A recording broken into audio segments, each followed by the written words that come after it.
Кыйкырбай сүйлөңүз. Наразычылыктар бар депчи. Бар деп атпайм, чыгып атпайбы. Наразы кылбай туруп элди түшүндүрүп кабыл алыш керек да, туурабы? Мен да бетке айтып коеюн. Азыр Садыр Нуркожоевич менен Камчыбек Кыдыршаевич аракет кылып, кылмышкерлерди камап аткан менен Каминдин арасындагы министрликтердин көпчүлүгүндө саботаж кылып иштеп аткан министрлер бар. Жөн эле сулуу сүйлөп отурган министрлер да бар. Ошон үчүн суранам, ушу кадрлык маселеге да көңүл буруп коюңуздар. Биринчи суроом транспорт министрине. Түндүк түштүк альтернативдик жолу кандай болуп атат азыркы күндө? Качан бүтөт? 900 миллион доллар жөнүндө маселе болуп атат. Шайлой Карабекович, түндүк түштүк жолу боюнча рұқсат берсеңиз кыскача маалымат берип кетейин.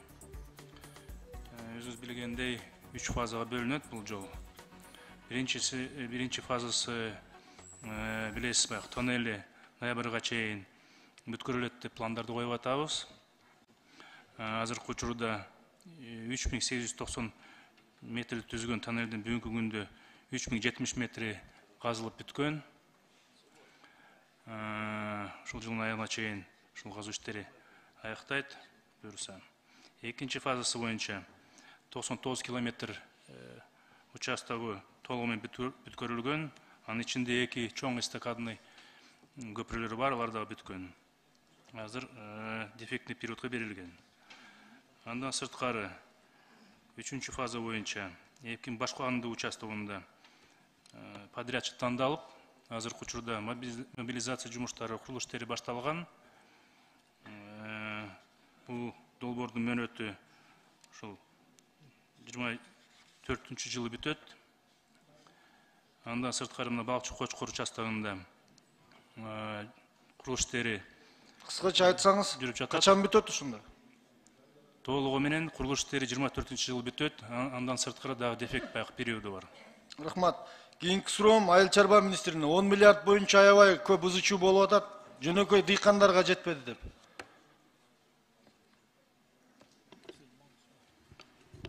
Шайлой Карабекович, 10 миллиард сом акча айыл чарбасына каралган. Анын ичинде бүгүнкү күндө РСК банкка 700 миллион, Айыл банкка 700 миллион, дыйкандарга жеңилдетилген шарт менен берүүгө бөлүндү. Бүгүнкү күндө күрөөсү жок проект менен берилип атат. Тактап айтып коеюн, 10 миллиардты 500 миллиону айыл чарба техникасына лизингке, 500 миллиону асыл тукум мал алууга лизингке, 5 миллиарды дыйкандарга кредитке жеңилдетилген шарт менен 6% менен 4 миллиард сому кайра иштетүүчү мекемелерге дыйкандардан чийки-зат сатып алууга каралган. Акылбек Үсөнбекович келбептир. Бажы кызматы боюнча биз 98 миллиард алабыз деген эле бажы кызматы жооп берип коюңуз. Планга чыктыңыздарбы биринчи квартал боюнча?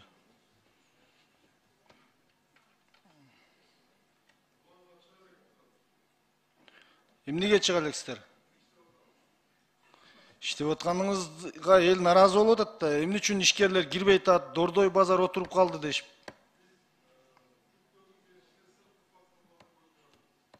Силер кадр алмаштырып эле отурасыңар ал жерде, кадр алмаштырып. Кийинки ККМ боюнча. ККМге азыр эл наразычылыгын туудуруп атат. Ким жооп берип коет, урматтуу өкмөт мүчөлөрү? Бул 2022-жылга кандай прогноз бар, эгер ушуну биз элге тартууласак? Бир түшүндүрүп туруп анан берсек туура болот эле. Жооп берип коюңчу. Шайлой Карабекович, ККМ боюнча саадат кызматы толуктап коет. ККМ боюнча наразычылыктар бар. Бирок мен сиздерге, урматтуу коллегалар, мен сиздерге статистиканы айтып коеюн. Эгерде биз цифровизация, электрондук оборот... Кечиресиз, эгер наразычылыктар болсо эмне үчүн ошонун үстүнөн иштебей атасыздар? Уксаңыз, иштеп атабыз биз. Кантип иштеп атасыз? Элди аралабай атасыздар. Сиз биринчи укпайсызбы жоопто? Сиз айтып атпайсыз, кыйкырбай сүйлөңүз. Наразычылыктар бар депчи. Бар деп атпайм, чыгып атпайбы. Наразы кылбай туруп элди түшүндүрүп кабыл алыш керек да, туурабы? Иштеп атабыз. Иштесеңиз наразы болбойт да. иштеп Көрүп атабыз. атабыз иштегенин. Бирок мен сизге айтып коеюн, урматтуу коллегалар. Бизде статистика боюнча айтып атышат божомол деп 23-27 теневой экономика деп атышат. Бирок биздин азыр көз карандысыз эксперттер келишти, карашты 72% бизде көмүскө экономика болуп атат. Биз эгерде айлыктарды көтөрөбүз десек, жолдорду курабыз десек, мектептерди курабыз десек, бала бакчаны курабыз десек, ошонун баардыгын экономиканы көтөрүш керек да, бюджетти толтуруш керек. Прогнозду айтпайсызбы? Аны качан биз толтурабыз? Качан деген бизде фискализация болгондо ошону толтурабыз. Ошон үчүн ККМ боюнча түшүндүрмө иштери менен кетебиз. Анын боюнча биз ККМ боюнча ишти алдыга жүргүзүп алып барабыз. Иштейбиз анын боюнча. Иштегениңизди билип атам, ошонун жолун айтпайсызбы? Канча түшөт ККМ кылса деп, ККМ менен неме болгондо. Салык кызмат жооп берип коюңузчу. Канча түшкөнүн?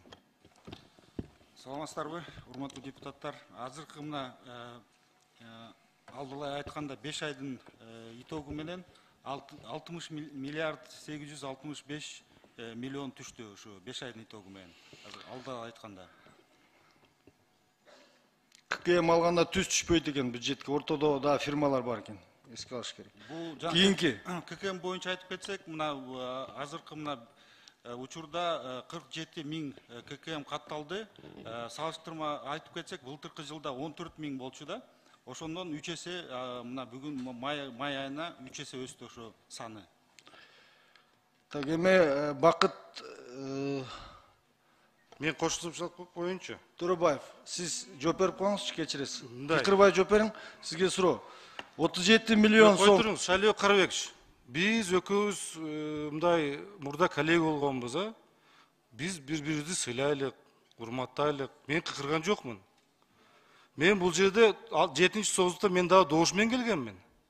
Урматтуу коллегалар. Мен сизге кошумча айтып коеюн, салык боюнчачы. 4 айдын ичинде былтыркы караганда 22 миллиард сомго кошумча болду. Бүгүнкү күндө 60 миллиард сом биз 4 айдын ичинде жыйынтыктадык. Ошон үчүн бул жерде өсүш бар. Бул жерде өсүш бар. Таможня жакта, ал бул жерде ЕС алкагында кичине бир маселе бар. 1,9% боюнчачы отчепление.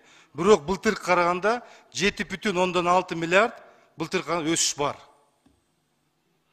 ККМ ушун негиз берип атат ККМ. Рахмат.